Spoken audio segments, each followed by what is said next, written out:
சரி சார். அதிமுகலேருந்து போனா அதிமுகவுக்கு பாதிப்பு இல்ல. திமுகவோட கம்பேர் பண்ணா அப்படின்னு சொல்றீங்க. அது எப்படி பாதிப்பு இல்லாம இருக்கும்? யாருக்கு? வீணான தலைவர்கள் அதிமுக விட்டு போகும்போது. ஏங்க இவங்க யாரு அப்படின்னு பார்த்தீங்கன்னா, இவர்கள் எல்லாருமே வந்து அதிமுகவுல அடையாளம் காட்டப்பட்டவர்கள். லோக்கல்ல அதிமுகனால தான் அதிமுக தொண்டர்கள் மத்தியில தான் இவங்களுக்கு மரியாதை இருக்கு. அப்ப அதிமுகன்ற ஒரு ஃபேஸ வச்சுட்டு யார நிக்க வச்சாலும் ஜெயிக்கிறதுக்கு வாய்ப்பு இருக்குன்றீங்களா? அந்த அளவுக்கு இருந்த தலைவர்கள் இருந்தாங்க. ஜெயலலிதா, எம்ஜிஆர் இருந்தாங்க. இப்போ அந்த மாரி கிடையாது. அதற்கான வேலைய அவர் பண்ணணும். ம். யார நிக்க வச்சாலும் ஜெயிக்கலாம் அதெல்லாம் நடக்காது. அப்படின்னா ஜெயிச்சிரணுமே பல விஷயங்கள்ல. ம். ஆனால் முறையான ஒரு எதிர்க்கட்சி அரசியல வலுவா கொண்டு போய்க்கிட்டே இருந்தா, அதிமுக ஸ்ட்ராங்காவே இருக்கும். யாரும் தொட முடியாது. இப்ப நீங்க 2026 எலக்ஷன்லாம் பார்த்தீங்கன்னா, ஒன் மேன் ஆர்மி தான். எடப்பாடி பழனிசாமி மட்டும் தான் சுத்தி இருந்தாரு. 325 தொகுதி. அதாவது 234 தொகுதிய திருப்பி 2 தடவ 2 தடவ. 325 தொகுதிக்கு போயிட்டு வந்துட்டாரு. மற்றவர்கள்? இன்னைக்கு ஐடி விங் பத்தி அவரே சொல்றாரு, செயல்படலன்னு. அதுக்கு அவரும் தான் காரணம். சரி அவர் தான் காரணமா? மற்றவர்கள் என்ன பண்ணாங்க? இன்னைக்கு தாவேகால போய் உக்காந்துருக்கவங்கலாம் லோக்கல் தாதாவா இருந்தாங்க. ஐடி விங்கு அவர்கள்ட்ட நம்ம ராஜ் சத்யன் இவர்கள்ட்ட பேசும்போதே அவர் சொன்னது என்னன்னா, அவங்க வந்து போய் ஒர்க் பண்ற இடத்துல, மேல இருந்து சொன்னா ஒர்க் பண்ணணும்ல. இப்போ இந்த ஐடி விங் எப்படின்னா டிஎம்கே இது. மாப்பிள இந்த இது. மீறி யாராவது செயல்படுவாங்களா? இந்த இல்ல. டீட்டெயில் குடு. இத அடி, இத போடு, அது இதுன்னு. ப்ளஸ் நிதி. இங்க நிதி முதல்ல பிரச்சனை. 2வது ஐடி விங் சொன்னா லோக்கல் அமைச்சர், முன்னாள் அமைச்சர் ஆட்கள் யாரும் கேட்க மாட்டாங்க. ம். அவன் தனியா ஏதாவது பண்ணிட்டு இருப்பான். இல்லாட்டி கேட்கவே மாட்டான். அப்ப நீங்க எப்படி ஐடி விங் இயங்க முடியும்? அப்ப அது கட்சி தலைமை வந்து வலியுறுத்தி பண்ணியிருக்கணும். அதனால பவரே குடுக்காம நீங்க வேலை செய்யலனாலும் சிக்கல். ம். வேலை செய்யாத கண்காணிக்காம இருந்ததும் சிக்கல். கட்சிகள்ல போயிட்டு கீழ இருக்கிறவங்க எல்லா டைம்லயும் போய் தலைமையிட்ட போய் சொல்ல மாட்டாங்க. ஆமா. தலைவர் அந்த மாரி எந்த மாவட்டத்திலுமே மதிக்க மாட்டேங்கிறான். அவன் இஷ்டத்துக்கு பண்றான். ஒரு விஷயம் போட்டு இது எல்லாத்துலயும் ஸ்ப்ரெட் பண்ணுங்க. அப்படின்னு சொன்னா 30%க்கு மேல நகர மாட்டேங்குது. நீங்க அவங்களலாம் கேளுங்கன்னா, அவங்க அவங்கள கூப்பிட்டு கேட்டா அவங்க ஏதாவது காரணம் இப்படிதான். அவன் லோக்கல்ல அவன் அமைச்சரு இத சுத்திக்கின்னு அதாவது அவங்க ஆளுங்க. முன்னாள் அமைச்சர் இப்படி மாவட்ட செயலர் இப்படி பண்ணியிருந்தா, பொதுவா கட்சி வளர்க்கறதுக்கான வேலைகள், ஒருங்கிணைந்த IT work, IT wing work அதெல்லாம் இருந்துச்சா? இல்ல. இவர்கள் ஏகப்பட்ட யூடியூப், மெயின்ஸ்ட்ரீம் மீடியா கையில இருந்தாங்க. பத்திரிகையாளர் கையில இருந்தாங்க. யூடியூப்லாம் கையில இருந்தது. என்ன காரணம்? எல்லாம் சேவை மனப்பான்மையுடைய வந்தாருன்னா, இல்ல. அப்போ அவர்கள் அதுக்கு சேவைக்கேத்த, தேவைக்கேத்த சேவைய குடுத்தாங்க. அந்த மாரி தேவைக்கேத்த சேவைக்கு ஏதாவது முன்முயற்சி எடுத்தீர்களா? அப்படின்னு பார்த்தா, பிரம்மானியம்னு ஒரு குரூப்ப வச்சுக்கின்னு, அது என்னன்னு கேட்டா, அது ஆந்திரால ஒர்க் பண்ணதாம். இங்க ம். அவனுக்கு ஒண்ணுமே தெரியல. அவனுக்கு ஸ்ட்ராட்டஜியே தெரியல. என்ன பண்ணணும்னு தெரியல. மண்ணுக்கு ஏத்த ஸ்ட்ராட்டஜி இருக்குல்ல, அதுவும் பண்ணல. ம். அப்ப அவன் வந்து அதில ஒருத்தன் போதை மருந்து கேஸ்ல மாட்டுனோனே, மொத்தமா ஆஃப் பண்ணிட்டானுங்க. அவங்க தெளிவா திட்டம் போட்டு எங்க லாக் பண்ணணுமோ லாக் பண்ணாங்க. லாக் பண்ட்டாங்க. 2வது அந்த பிரம்மானியன் கையில தான் எல்லாத்தையும் பொறுப்பையும் குடுக்குறாங்க. ஏகப்பட்ட இது எந்த ஒர்க்கும் நடக்கல. இவங்க சொன்ன அந்த இந்த YouTube இந்த மாரி விஷயங்கள் எல்லாம் அவர்கள்ட்ட இது. என்னன்னு கேட்டா, அவங்க வேற எங்கேயா கை காட்டுவாங்க. எல்லாம் சுத்தி சுத்தி பார்த்தா நிதி, நிதி. Work style. நிதி கரெக்ட்டா இருந்தா ஒர்க் ஸ்டைல் நல்லாயிருக்கும். இன்னொன்னு ஒர்க் ஸ்டைல் யார்ட்ட ஒர்க்க குடுக்கணும்? 3வது ஈகோ இல்லாத ஒர்க் நடக்கணும். நம்ம கட்சி ஜெயிக்கணும். இவரு ஐடி விங்கு இதுன்னு. நீயே ஒரு ஆளுடைய பையன். அவரு என் கூட ஒர்க் பண்ணவரு. அவர் பையன் நீ. நீ வந்து எங்களுக்கு கட்டளையிடுறதா? இந்த பாரு அந்த ஈகோ. ஈகோ இது இஷ்யூ. எல்லாம் தான் ஏடிஎம்குள்ள. இப்போ அ ராஜன் செல்லப்பாவுடைய பையன் இவரு, ராஜ் சத்யன். ராஜ் சத்யன். அவரு வந்து ஐடி விங்குடைய தலைவர். இப்ப அவரு வந்து எல்லா மாவட்டத்தில இருக்கிற முன்னாள் அமைச்சர்கள் எல்லாத்துக்கும் கீழ இருக்க ஆதரவாளர். அதான் அவங்க தானே அவங்க ஆளுங்க தானே ஐடி விங்ல போட்டிருப்பாங்க. ஆமா.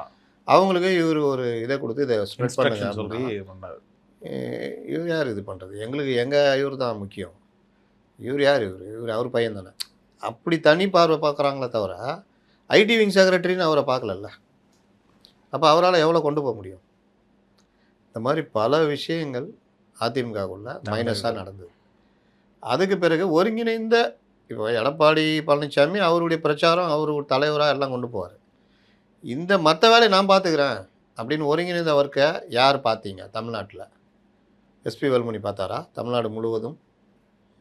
நான் வந்து பத்திரிகையாளர்கள், இந்த யூடியூப் இந்த விஷயத்தலாம் நான் பார்த்துக்கிறேன்னு பார்த்தாரா? இல்ல தங்கமணி பார்த்தாரா? இல்லை விஜயபாஸ்கர் பார்த்தாரா? சி.வி. சண்முகம் பார்த்தாரா? அவரவர்கள் அவரவர் குழுக்குள்ளே வச்சுக்கிட்டாங்க தனித்தனியாக. எப்படி இயங்க முடியும்? அப்போ நீங்கள் வந்து மாநில தலைமைன்னு எடுக்கிறீங்கன்னா மாநிலத்துக்கான தலைமையாக தானே நீங்கள் இயங்கணும். அப்போ உங்கள் தலைமை இயங்குறதுல எடப்பாடி உங்களுக்கு இடையூறாக இருந்தாரா? 2வது இந்த கட்சி அவ்வளோ ஸ்ட்ராங்காக இருக்கிறதுக்கு காரணமே இந்த தலைவர்கள் எல்லாம் ஒன்றா இருந்தது தான். அப்போ அதில் அவர் கொஞ்சம் இடர்பாடு வருதுன்னா அதை இவர்கள் எல்லோரும் ஒன்று சேர்ந்து அவரை மாற்றுறதுக்கு ட்ரை பண்ணணும், எதாவது பண்ணியிருக்கணும். அப்போ இவர் எல்லாரையும் விட்டுட்டு அங்கே போனீங்கன்னா அப்புறம் யார் அதிமுக? நீங்கள் அதிமுக பற்றி கேட்கறதுக்கு உங்களுக்கு உரிமையே இல்லாமல் போயிடுமே. உள்ளே இருந்து போராடுற வரைக்கும் தான் உரிமை.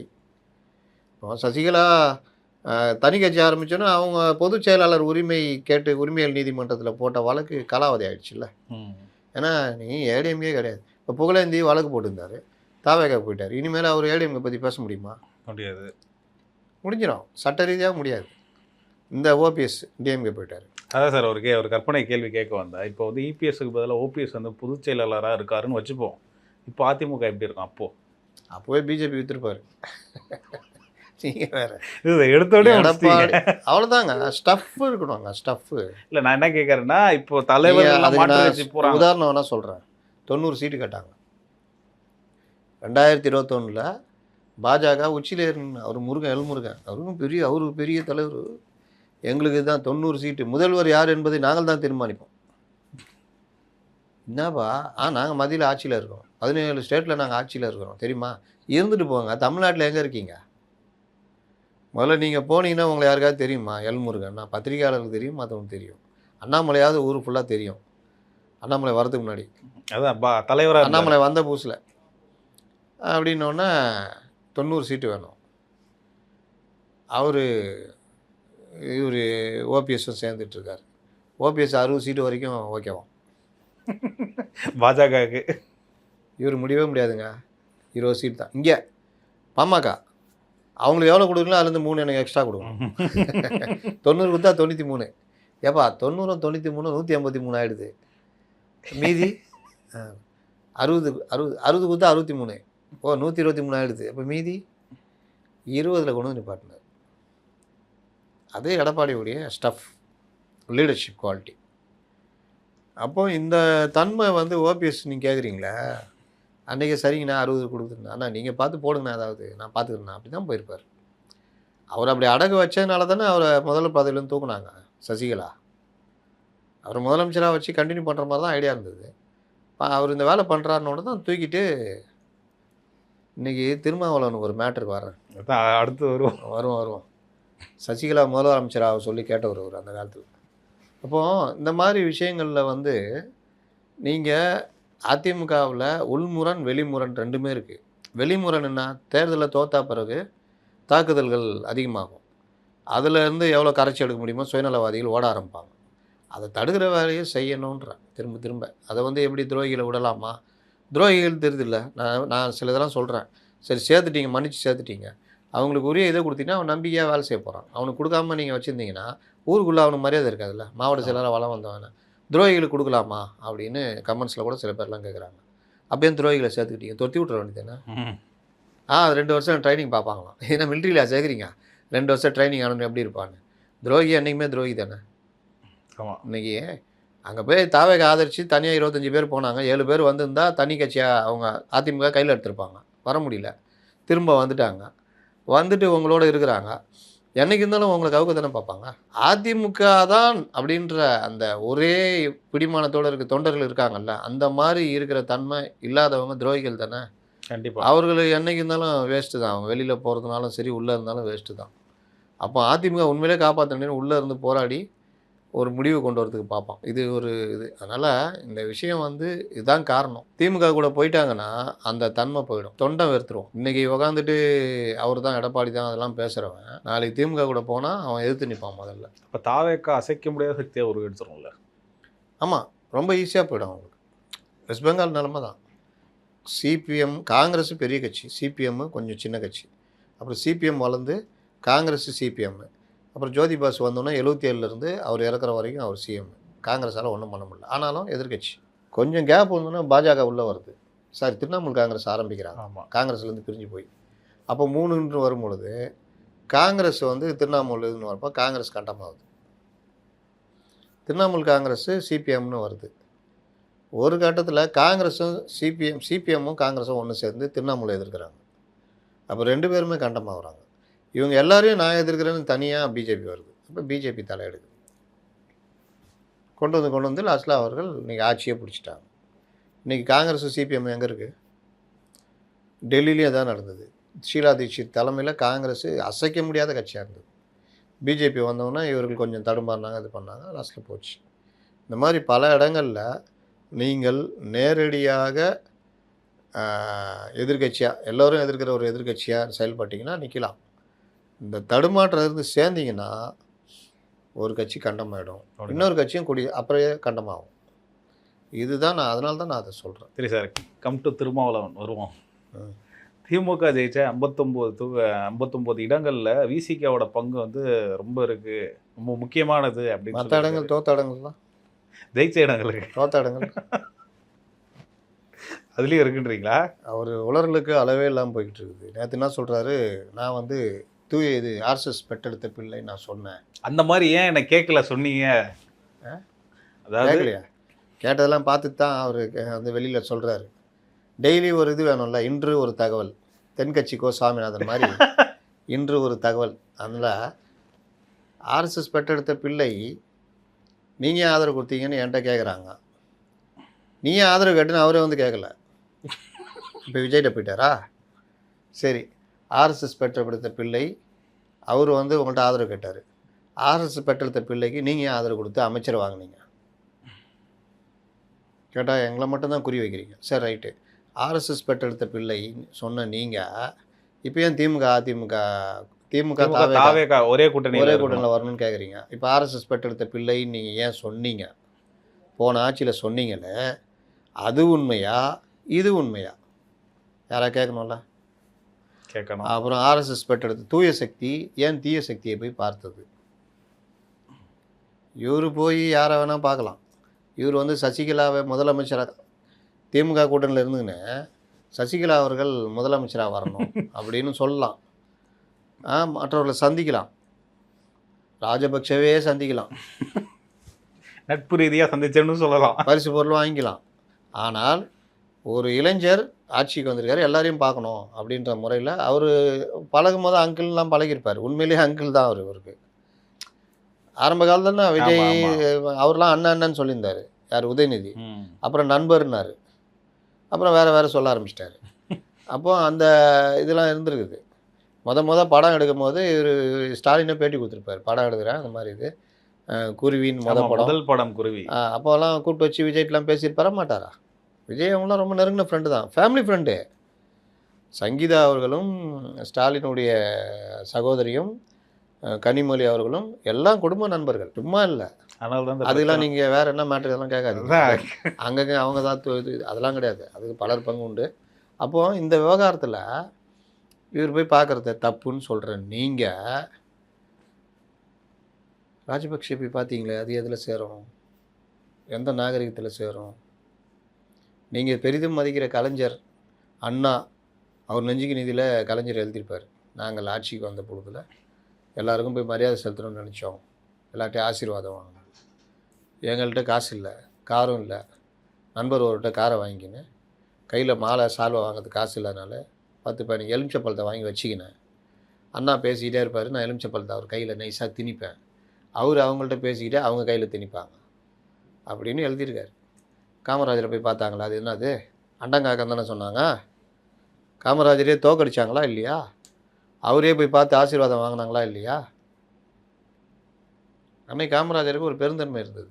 6 மாதம் இருக்கட்டும்னு, இந்த ஆட்சி நடக்கட்டும், அப்புறம் பார்த்துக்கலாம், இப்போ தான் வந்திருக்காங்க, தெரிஞ்சுக்கிட்டோம், அப்புறம் பேசுவோன்னு அந்த பெருந்தன்மை இருந்தது அவர்கிட்ட. அந்த பெருந்தன்மை இவர் உக்காந்துட்டு ஒவ்வொரு நாளும் ஒவ்வொரு கதைக்கு சொல்லுங்கிறார்.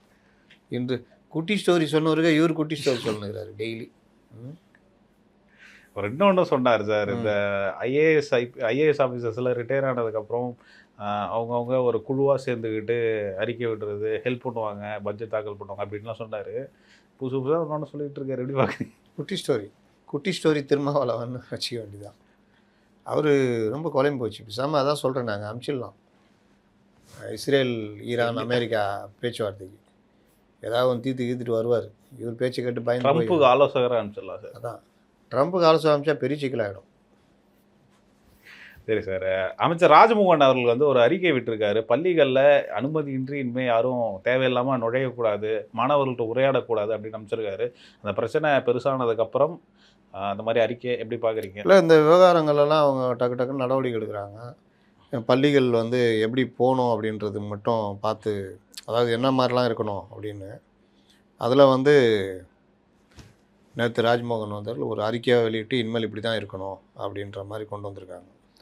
அதில் பள்ளி கல்வித்துறை சார்ந்த தவிர வேறு எந்த விழாக்கள் இந்த மாதிரி இருக்கக்கூடாது, அரசியலாக இருக்கக்கூடாது, அறிவுபூர்வமான விழாவாக இருக்கணுன்றாரு. நல்ல விஷயம். இதை அவர் தொடர்ச்சியாக ஃபாலோ பண்ணி கொண்டு போனாங்கன்னா உண்மையிலேயே நல்லாயிருக்கும். இதில் இன்னொரு விஷயம், இந்த மாநகராட்சி இதை பற்றிலாம் சொல்லியிருந்தேன்ல, நீங்கள் போன கவர்மெண்ட்டில் அந்த மாநகராட்சி அவங்கள்ட்ட தானே இருக்குது. ஆமாம். ஒரு தகவல் ஒன்று போட்டிருக்காங்க. இந்த கடந்த 3 வருஷத்தில் நடைபெற்ற மாநகராட்சி கூட்டத்தில் 194 கவுன்சிலர்களில் 31 பேர் எந்த பொது பிரச்சனை எது பற்றியும் பேசலையாம். அந்த 3 வருஷம் வாயே திறக்கலையாம் ஒரு விஷயத்துக்கு கூட. இது வந்து ஆர்டிஐயில் வந்திருக்குது. இதில் 28 பேர்கிட்ட திமுக கட்சி வரையாக பார்த்தா 27 பேர் திமுக, 2 பேர் காங்கிரஸ், ஒருவர் அதிமுக, ஒருவர் சுயேட்சை. இவர்கள் பெரும்பாலானோர் பெண்கள். ஏன்னா பெண்கள் வார்டில் கட்சியில் வேலை செய்கிற பெண்களை விட்டால் அவங்க ஏதாவது தெரியும். வீட்டுக்காரமாக கொண்டு வந்து போட்டால் அந்த தலைவெட்டியான் பாளையம் கதை தான். ஆனால் அது வெப்சீரிஸ் தலைவெட்டியான் பாளையம் தானே அது. ஆமாம், பஞ்சாயத்து வெப்சீரிஸோட பஞ்சாயத்தில் தலைவர் சேர்மனுக்கு இந்த அம்மா இருப்பாங்க, இவர் சேர்மனாக இருப்பார் அந்த மாதிரி. அதனால் அதே மாதிரியே 140 திமுக கவுன்சிலரில் 2022லேருந்து 26 வரைக்கும் 4 வருஷத்தில் 4 வருடம் 10 மாதம் இல்லை வார்டு 140 கவுன்சிலர் 2022லேருந்து 26 வரை 10 மாதம் அவர் பங்கேற்கவே இல்லையா. அதான் 70 பேர் 80 பேர் வருவாங்கள்ல, அந்த மாதிரி பங்கேற்கவே இல்லை. வார்டு 145 உடைய அதிமுக கவுன்சிலர் 23லேருந்து 26 வரை 9 மாதம் போகவே இல்லை. வார்டு 127 உடைய திமுக கவுன்சிலர் 2022லேருந்து 26 வரை 4 மாதம் போகவே இல்லை. மே 22, 2025 38 கவுன்சிலர்களும், பிப்ரவரி 2026 33 கவுன்சிலர்களும் மாநகராட்சி கூட்டத்தில் கலந்துக்கவே இல்லை. இவர்களுக்கு ஜூலை 2023 கவுன்சிலருக்கு மாதந்தோறும் 10,000 கௌரவ ஊதியம், ஆண்டுக்கு 60 லட்சம் வார்டு நிதி ஒதுக்கீடும் வழங்கப்படுகிறது. பொதுமக்களின் குறைகளை எடுத்துரைப்பது இவருடைய கடமை, தான் வார்டில் என்னென்ன நடக்கணும்னு. ஆனால் இவ்வளோ இருந்தும் இவர்கள் எல்லாத்தையும் பண்ணிட்டு எட்டி பார்க்கவே இல்லை.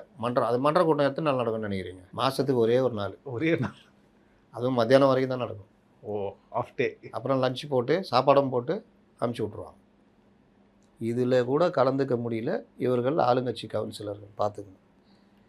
இதை வந்து ஆர்டிஐயில் போட்டு ஜிஎம் சங்கர் அப்படின்னு ஆம் ஆத்மி ஒரு நபர் வந்து வாங்கி அது வந்திருக்குது டிடி நெக்ஸ்ட்டில். என்ன சொல்லுவீங்க? நான் அடிக்கடி சொன்னேன்ல, 80 பேர் 70 பேர் தான் கலந்துக்குவான் 194 பேரில். சரி, இவ்வளோ பேரும் தான் கட்சியுடைய கிராஸ் ரூட் லெவலில் கட்சியை வளர்க்கக்கூடியவங்க. வட்ட செயலாளர், வார்டு கவுன்சிலர் 2 பேரும் கிட்டத்தட்ட ஒன்றா இருப்பாங்க. இல்லை பெண்கள் வார்டுனா வட்ட செயலாளருடைய மனைவி கவுன்சிலராக இருக்கும். இப்படி தான் இவர்கள் தான் அந்த கட்சி ஆளுங்கட்சியுடைய அங்கம். இவர்கள் தான் மன்ற கூட்டத்தில் போய் அந்த வார்டு சம்மந்தமாக பேசணும், பண்ணணும். அப்போ வார்டு எதுக்கே ஒரு நாள் கூட போகாத ஆட்கள், மாதத்தில் ஒரு நாள் நடந்ததுலேயே போகாத ஆள் வார்டில் என்ன செயல்பட்டுருப்பாங்க? இது நான் சொல்ல வர்றது இவங்களும் தப்பு சொல்லலை. இப்படி தலைநகர் சென்னையிலே கலந்துக்கலன்னு பல தடவை பத்திரிகைகளில் தொலைக்காட்சியில் வந்த பொழுதும் ஒரு நாள் கூட அதை கண்டித்து கட்சியுடைய தலைவர் ஸ்டாலினோ, பொதுச் செயலாளர் துரைமுருகனோ, துணை முதல்வர் உதயநிதி ஸ்டாலினோ, அல்லது இவர் தான் கார்பரேஷனுக்கு அமைச்சர் யார், KN நேரு. கரெக்டாக சொல்லிட்டீங்க. இந்த தடவை போன தடவை அனுபவமா? அவரும் கேட்கல, சேகர் பாபு அவரும் கேட்கல. மாவட்ட செயலாளர்கள் சேகர் பாபு, சிற்றரசும் ஒரு கவுன்சிலர். இதில் ஒரு தமாசு, மண்டல தலைவர் அதாவது கவுன்சிலர், அவரும் வந்து கேட்கணும்ல, அவரும் கேட்கல. மா சுப்பிரமணியமும் கேட்கல. இந்த லட்சணத்தில் தான் இவர்கள் 5 ஆண்டுகள் சென்னை மாநகராட்சி நடத்தினாங்க. அந்த மேயர் அம்மாவை ஒருத்தர் மதிக்க மாட்டாங்க. இப்படி நடந்த மாநகராட்சியை வச்சுக்கிட்டு இதை கலைக்காமல் இன்னும் வச்சுட்டுருக்காங்க. இன்னும் 8 மாதம் 7 மாதம் இன்னும் டிசம்பரில் கலைக்க போகிறாங்கன்னு கேள்விப்பட்டேன். இதுதான் இன்றைக்கி இவருடைய நிலைமை. இன்னொரு பக்கம் இன்னொரு விஷயம் சொல்லணுன்னா, பத்திரிகையாளர் சிலர்கள் வந்து என்ன சொல்கிறாங்கன்னா, விவசாய கடனை முழுமையாக தள்ளுபடி பண்ணுறது இந்த கவர்மெண்ட்டு லாய்க்கே இல்லை. இதே திமுக அதிமுக இருந்தால் பண்ணியிருப்பாங்க அதெல்லாம் பேசுகிறாங்க. திமுக இருந்தாலும் பண்ணியிருக்காது, அதிமுக இருந்தாலும் பண்ணியிருக்காது. ஏன்னா கடந்த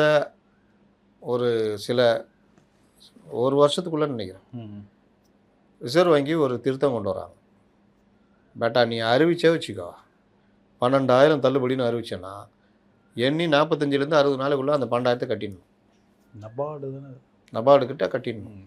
ஏன்னா இதில் என்ன பிரச்சனை ஆகுது விவசாயிகளுதுன்னா, அந்த கூட்டுறவு வங்கி கடன் கொடுக்குது, இவர்கள் தள்ளுபடி பண்ணிட்டு எனக்கு என்னன்னு போயிடுறாங்க. 5 வருஷத்துக்கு இவர்கள் கொடுத்த கடன் தள்ளுபடி. அப்போ அந்த காசு வங்கிக்கு வந்தால் அதை வாங்கி மற்றவர்களுக்கு கொடுத்து, இல்லை அதே விவசாயிகளுக்கு கொடுக்கறது, அந்த மாதிரி பண்ணுவாங்க. அதுக்கும் வழி இல்லை. வங்கி ரொட்டேஷனுக்கும் எதுவும் வழி இல்லை. இப்படியே போனதுனால ரிசர்வ் வங்கி தலையிட்டு இந்த விதியை கொண்டு வந்தாங்க. இப்போ விஜய் வந்திருக்காரு. இவர் இப்போ தள்ளுபடி பண்ணுறது 4,500 சில்லற கோடி. ஆமாம். இதை கொடுக்கறதுக்கே ஒன்றுப்படின்னு அவங்க கொடுக்குற மாதிரி இருக்கும். இதில் இவர்கள் போராட்டத்தை தூண்டி விட்டு அது தண்டல இது தண்டல. இதில் பத்திரிகையாளர் இந்த நிலைமையே தெரிஞ்சிக்காமல் 12,000 சில்லற கோடி, இப்போ 14,000 15,000 கோடின்னு வருது வச்சுங்க. தள்ளுபடி பண்ணல. ஏன் பண்ணல? திமுக வந்தால் பண்ணியிருக்கோம், அதிமுக வந்தால் பண்ணோன்னா, திமுக தேர்தல் அறிக்கையிலே சொல்ல இதை. ஏன்னா அவங்களுக்கு தெரியும் நம்ம வந்தால் மாட்டிக்குவோம் அப்படின்னு. இவங்களுக்கு விஷயம் தெரியாமல் வாயை விட்டாங்க, மாட்டிக்கினாங்க. அப்போது இன்றைக்கி கூட சொல்கிறாரு, நான் பண்ணுவேன், முதல்ல இதெல்லாம் கரெக்ட் பண்ணிவிட்டு இதையும் பண்ணுறேன் அப்படின்னு. நான் வந்து ஏமாத்துகிற ஆள் கிடையாதுன்றார். அதனால் இந்த மாதிரி விஷயங்கள் தெரியாமல் பல இது பண்ணுறாங்க. விவசாய கடன்கள் சம்மந்தமாக, விவசாய கடன்கள்னால என்ன பாதிப்பு, கடனை தள்ளுபடின்னு பண்ணால் முறையாக கட்டுறவங்க கூட இந்த மனநிலைக்கு வந்துடுவாங்களே. அப்போ விவசாயிகளுக்கு கடன் தள்ளுபடின்னு அவர்களை இந்த நிலைமையிலேயே வச்சுருக்கணுமா? இதற்கு மாற்று சொல்யூஷன் என்ன? இதை பற்றிலாம் நம்ம நாளைக்கு பேசுவோம், விரிவாக பேசுவோம். அந்த மாதிரி பல விஷயங்கள் இருக்குது. சார், இந்த 4 ப்ரைவேட் காலேஜஸ் வந்து டீம்டு யூனிவர்சிட்டியாக அந்த மாறுற அந்த விவகாரத்தில் வந்து அண்ணாமலை கூட ஒரு கேள்வி எழுப்பியிருக்காரு. யார் பர்மிஷன் கொடுத்தா அந்த மாதிரியான கேள்விகள்லாம் எழுப்பியிருக்காரு. அவரும் ஒரு தரப்பு. சரி, நான் ஒரு கேள்வி கேட்குறேன். அருண்ராஜ் நாம் சொன்னதையே கண்டிச்சிருக்காரு.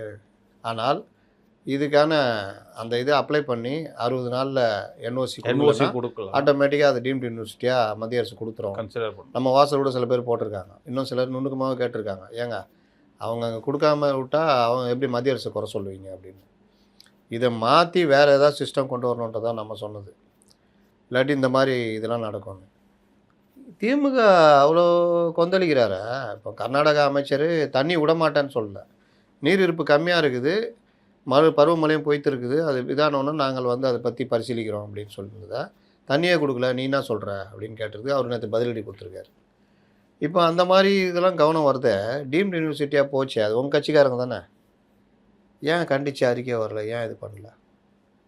இன்னொன்று, இப்போ அண்ணாமலை ஒரு கேள்வி வச்சுருக்காருல்ல, அண்ணாமலை அந்த அந்த கதிரவன் அவங்களுடைய கல்லூரி பொறியியல் சார்ந்து அண்ணா யூனிவர்சிட்டி, மருத்துவ படிப்புக்கு எம்ஜிஆர் யூனிவர்சிட்டி, ரெண்டுத்துலேயுமே அவர்கள் என்ஓசி கேட்டு கொடுத்துட்டாங்க. அதுக்கு ஏன் பதில் சொல்லலை? கம்முனியம் போட்டிங்க. இதுக்கு யார் காரணம் சொல்லுங்கள்? சத்தியமாக இவங்க காரணம் இல்லை, இந்த கவர்மெண்ட் காரணம் இல்லை, போன கவர்மெண்ட்டு தான். அப்போ இதுக்கான ஏற்பாடையும் கொடுத்து பிள்ளையும் கழுவி விட்டு தொட்டிலே ஆட்டி விட்டு நல்ல பிள்ளை மாறிக்கிறாங்க. ஆனால் இந்த மாதிரி நுணுக்கமாக பிடிச்சி இப்போ அண்ணாமலை கேட்டுக்கிட்டு இருக்காரு. இது எல்லாத்தையும் போட்டு பேசுகிறவர்கள் பேசணும். அதை விட்டுட்டு ஒட்டாந்தரவை போட்டு எனக்கு என்னென்னு அடிக்கிறேன், இதை அடிக்கிறேன், அதை அடிக்கிறேன் அப்படின்னு போட்டு அடிக்கிறதும் வந்து சரியாக இருக்காது. இப்போ எப்படி போச்சு தெரிதா? டீம்டு யூனிவர்சிட்டி கையை விட்டு எப்படி போச்சு தெரிதா? ஆமாம், அதான் விஷயம். ரொம்ப அழகாக உங்கள் கருத்துக்களை பதிவு பண்ணிங்க. மீண்டும் ஒரு நேர்காணல் சந்திப்போம். நன்றி சார்.